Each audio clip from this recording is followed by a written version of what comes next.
My boss said, "Act your age, not your IQ." I'm 32 with 145 IQ and found better job in 3 days flat. The conference room goes silent the second he says it, like the air itself decides to stop moving. I feel the heat crawl up my neck and into my ears, and my hands go weird, half clenched, half shaking. Around the cheap plastic pen I'm suddenly gripping like it's the only thing keeping me anchored to the chair. Across the table, my boss, Darren, leans back with this satisfied little smile like he's just landed a punchline everyone's supposed to laugh at. Act your age, not your IQ. He repeats, slower this time, like he's teaching me a lesson. The two co-workers beside me don't look at me at all. One stares at her notebook, like the paper is fascinating. The other blinks at the wall clock, as if time might rescue him. My throat tightens, and for a second I'm genuinely not sure if I'm about to cry or laugh, or stand up and do something that gets me escorted out of the building. I swallow hard, and it feels loud. Darren taps the table twice, sharp. "We're not doing the whole whatever this is," he says, gesturing vaguely at me like I'm a malfunctioning appliance. "We're doing a normal meeting." I hear my own voice come out, steady but too quiet, like it's coming from another room. "Can you explain what you mean by that?" Darren's smile widens. He wants this. "It means," he says, looking around the table to make sure he has an audience, "that being the smartest guy in the room doesn't mean you get to be annoying about it." My stomach drops. I feel my face do that awful thing where it goes still like my body is trying to save me by freezing. "I'm not trying to be annoying," I say, but the words sound flimsy even to me. Darren shrugs, eyes flicking to the slide deck on the screen. "You correct people. You interrupt. You send those essays in email. You always have to be right." Then he turns back to me and says, almost kindly, "You're 32. Act like it." It was a Tuesday night a couple months earlier when I first realized Aaron didn't just dislike me. He resented me. Not in a dramatic soap opera way. In the slow, practical way a person resents a squeaky door they have to keep walking past every day. I'd been at the company 2 years, a mid-level analyst in a department that loved buzzwords and hated clarity. We were the kind of place where data-driven was plastered on PowerPoints, but asking for the actual data made people sigh like you'd ask them to move furniture. When Darren got promoted into managing our team, everyone warned me in that casual way people warn you about a dog that bites. He's intense. He likes things done his way. Don't take it personally. I heard all of that and translated it into, keep your head down.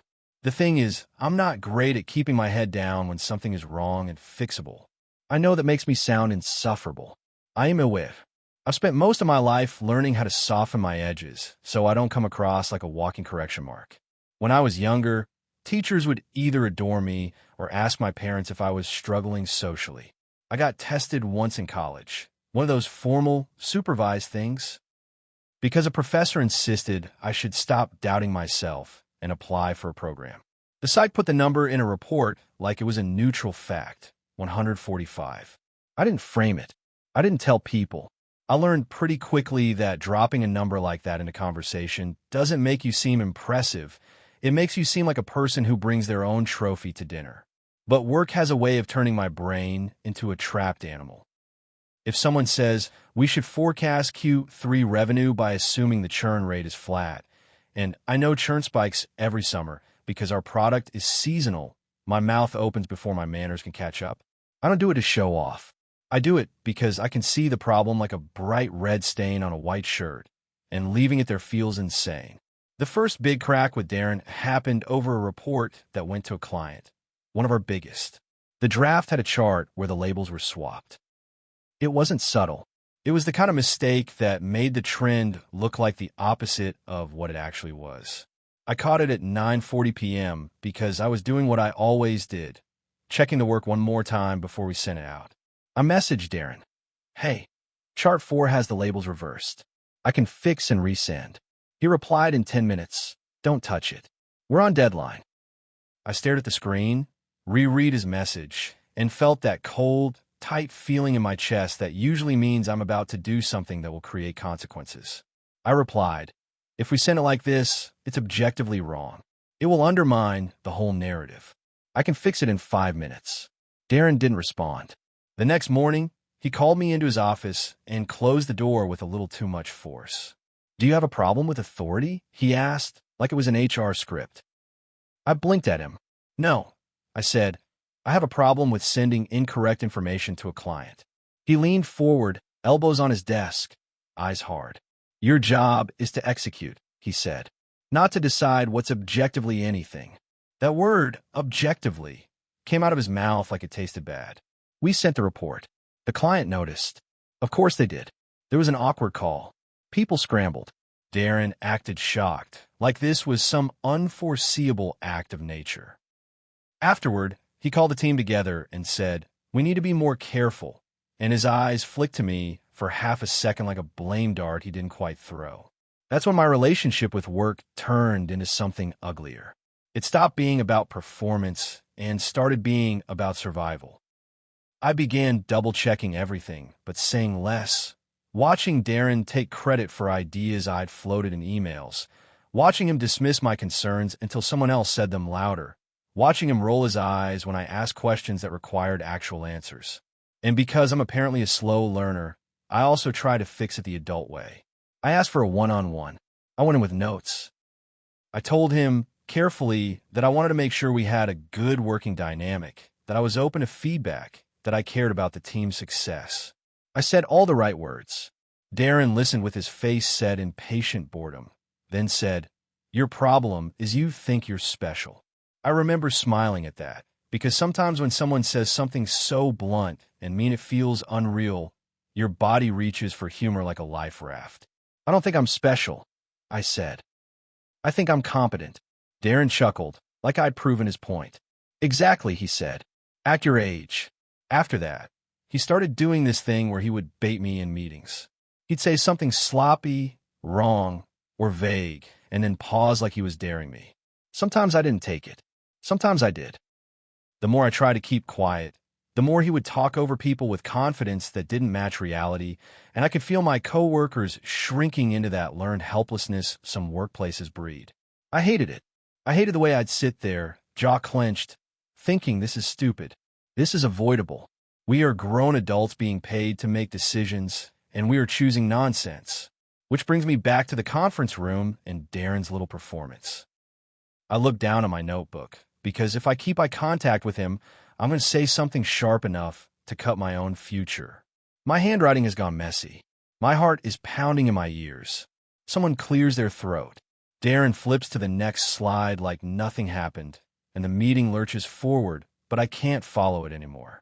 I'm sitting there smiling, faintly, nodding, pretending to take notes, while inside I'm doing that cold inventory people do when they realize something's done. I do not want to be here. I do not respect this man. This is not going to get better. When the meeting ends, people scatter fast. No one says anything comforting, because in workplaces like this, comfort is a liability. I walk back to my desk like I'm moving through water. My hands feel too large, my shoulders too tight. I sit down, open my laptop, and stare at my inbox without seeing any of it. Then I do something I've never done at a job. I open a blank document and type, "Resignation plan." It's ridiculous. It's dramatic. It's also the first time I feel a tiny spark of control. I don't storm into Darren's office. I don't send an angry email. I don't even vent to my coworkers, because I don't trust the ecosystem enough to keep my words from becoming gossip. I do the quiet thing I'm good at. I gather information. That afternoon, I go home, shower like I'm washing off the meeting, and sit at my kitchen table with my laptop. I update my resume. I don't do it lazily, either. I rewrite bullet points into actual outcomes. I dig up metrics I can defend. I pull up old project files to confirm dates. I tailor the summary at the top, so it doesn't sound like a robot begging to be hired. I open a spreadsheet, because of course I do, and I list companies I'd actually want to work for. Ones where the job descriptions mention collaboration without sounding like a cult. Ones where managers are described as mentors instead of high-performance drivers. I also reach out to 3 people I've kept in touch with from past roles.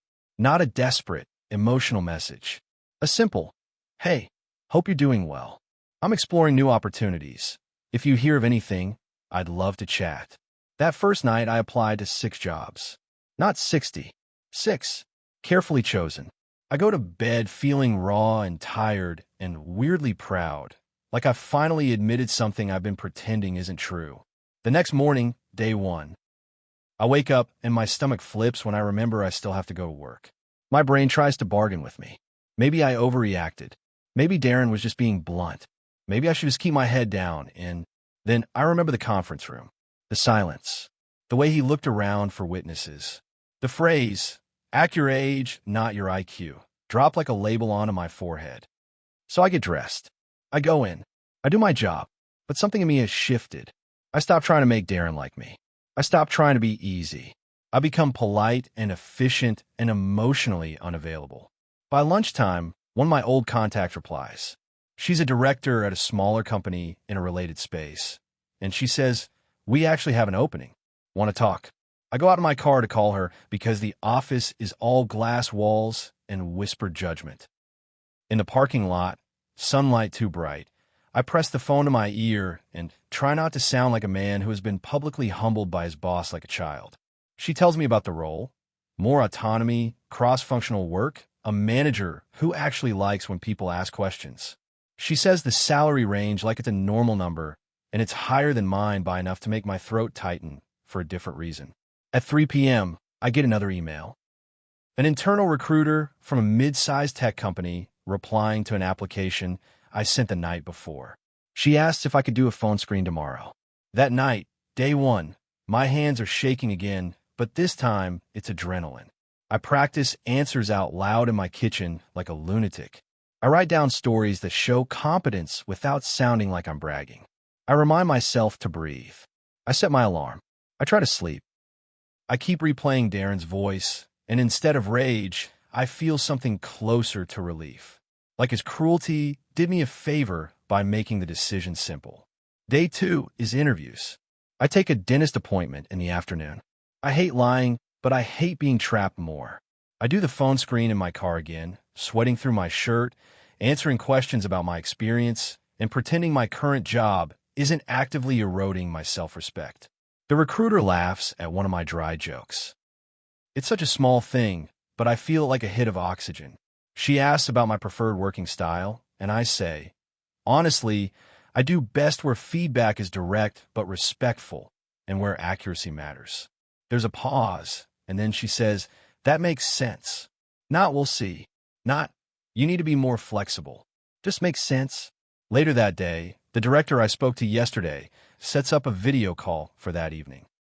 I sit at my desk at home, camera on, trying to look like a confident professional and not a person who is one more bad meeting away from losing it. She asks me about a project I led, and when I explain how I caught an issue before it reached a client, she nods and says, "That's exactly what we want. People who care enough to catch those things." I have to bite the inside of my cheek to keep my face neutral. Because a part of me wants to blurt out, "You mean I'm not annoying for wanting to be correct?" She asks about my current manager. I give the safe answer. We have different communication styles. She smiles like she understands exactly what that means. Day 3. I walk into work knowing something I didn't know 3 days ago. I have options. I'm still polite. I still deliver what I owe. But when Darren calls me in his office to nitpick a report and says, "You're overthinking again," I just nod once and say, "I'll incorporate your feedback." No argument. No correction. No bait taken. He frowns at that. He actually looks slightly disappointed, like he wanted the fight. At noon, I get an email from the tech company recruiter. "Can you meet the hiring manager today at 4? I nearly laugh at my desk. The speed of it feels unreal. But then I remember, I'm not starting from zero. I'm not someone begging to be rescued. I'm a competent person who's been stuck in a place that made competence feel like a flaw. I take another appointment. I sit in my car, wipe my palms on my pants, and do the video call with the hiring manager. He's calm. He asks smart questions. He listens. When I mention I tend to notice inconsistencies quickly, he says, "Good. We need that." When I ask how they handle disagreements on analysis, he says, "We argue a lot, but it's about the work, not the person." He says it like it's obvious. An hour later, the recruiter calls me. "We'd like to move forward," she says. "I can get you an offer by tomorrow, but I wanted to talk compensation and start date now." My mouth goes dry. I step out of my car into the crisp air because my body can't sit still. I pace on the sidewalk behind my building like I'm on a dramatic phone call in a movie, except I'm just a guy trying not to sound too eager. We talk numbers. I counter. She doesn't act offended. She says, "Let me see what I can do." That alone, being treated like a professional negotiating instead of a child asking permission, makes my eyes sting. That night, I sit on my couch and stare at my ceiling. I should feel triumphant. Instead, I feel exhausted. I feel grief, weirdly. Not for Darren. For the version of me that tried so hard to make that place work. For the hours I spent editing other people's mistakes quietly so I wouldn't embarrass them, only to be embarrassed publicly anyway. For the way I started to doubt my own tone, my own intent, my own worth. The offer comes the next morning. The salary is higher than we discussed. The benefits are better. The role is exactly what I wanted. I accept it sitting at my kitchen table with my coffee going cold, my hands steady for the first time in days. Then I do the part I've been dreading. I write my resignation email. I keep it simple, professional, 2 weeks notice. Gratitude for the opportunity. I read it 5 times like the words might betray my anger if I'm not careful. Then I send it. Darren calls me within 10 minutes. Close the door, he says when I step into his office, like I'm about to confess a crime. He doesn't ask why I'm leaving. Not at first. He stares at me and says, "So you're quitting?" "Yes," I say. "Is this because of what I said yesterday?" He says it like he's irritated by the inconvenience, not worried he hurt someone. I pause. I could lie. I could do the "it's a great opportunity" dance. I do some of it because that's how you survive workplaces. But something in me wants the truth to exist in the room, even if it changes nothing. It was part of it, I say carefully. Mostly it's because I don't think this is a good fit anymore. Darren scoffs. "You're making a mistake." I nod once. "Maybe, but it's mine."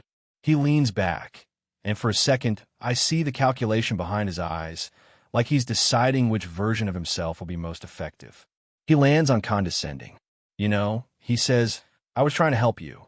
People don't like being corrected all the time. You can't build relationships if you're always trying to prove you're the smartest." There it is again. That obsession.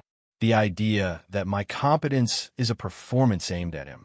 I look at him, and my voice stays calm in a way that surprises me. "I wasn't trying to prove anything," I say. "I was trying to do good work." Darren's jaw tightens. "Right," he says, dismissive. "Good luck." I walk out, and my legs feel light, like my body is confused by the absence of dread. Back at my desk, my coworkers glance at me with that careful curiosity people have when they sense a disturbance in the hierarchy. I don't announce anything. I just keep working. Over the next 2 weeks, Darren swings between ignoring me and acting like I betrayed him personally. He tries to dump extra work on me. I push back politely. He makes snide comments in meetings. I don't bite. The more neutral I become, the more he seems to unravel, like my reactions were the fuel he ran on. On my second to last day, something happens that I didn't expect. A coworker, Mia, the one who always stared at her notebook when Darren got sharp, comes to my desk after everyone leaves. She stands there, shifting her weight like she might run away. "Can I ask you something?" she says. "Sure," I say. She lowers her voice. "How did you do it?" She gestures vaguely, like quitting is a magic trick. "Like you just left. I didn't think people could do that." That hits me harder than anything Darren said, because it reminds me that while I've been trapped in my own pride and frustration, other people have been trapped in fear. I tell her the truth. I updated my resume, I say. I reached out to people. I applied, and I stopped waiting for it to get better. Mia nods slowly, eyes shiny. "He's been awful to you," she says, like it's a confession. "He's awful to all of us, but you were the only one who, I know. I was the only one who pushed back, the only one who made him feel questioned." The squeaky door. On my last day, Darren doesn't do a goodbye. No handshake, no fake speech. He sends a curt email to the team. "Today is my name, as last day. Please direct all questions to me." I walk out with a small box of desk stuff, mug, notebook, a plan I kept forgetting to water, feeling weirdly calm. In the elevator, my reflection looks like me, but softer, like my face has stopped bracing for impact. 3 days. That's how long it took from Darren humiliating me in a conference room to me accepting a better job. People keep telling me that's insane, that I got lucky, that the market must be hot, that I must have been looking already. I wasn't. I'd been enduring. There's a difference. The truth is I didn't find a job in 3 days because I'm some genius who can outthink the world. I found a job in 3 days because I finally accepted something my pride didn't want to admit. My current job wasn't a test of character I had to pass. It was just a place. A bad one. And leaving didn't mean I failed. It meant I stopped volunteering for disrespect. And if I'm being honest, the part that still makes my chest tighten isn't even Darren's line. It's the way everyone went quiet when he said it. The way I sat there and felt my worth being debated like a topic on the agenda. The way I almost believed him for a second. That I was annoying, too much, immature, because I cared about accuracy and didn't know how to play small. Now I'm in a new office, different building, different culture, different kind of stress. People argue about the work and then go get lunch together. When I ask a question, no one rolls their eyes. When I catch an error, someone says, "Good catch," like that's normal. Sometimes I still hear Darren's voice in my head when I'm about to speak up, and I have to remind myself. I'm 32. I'm acting my age. My age just happens to be old enough to leave.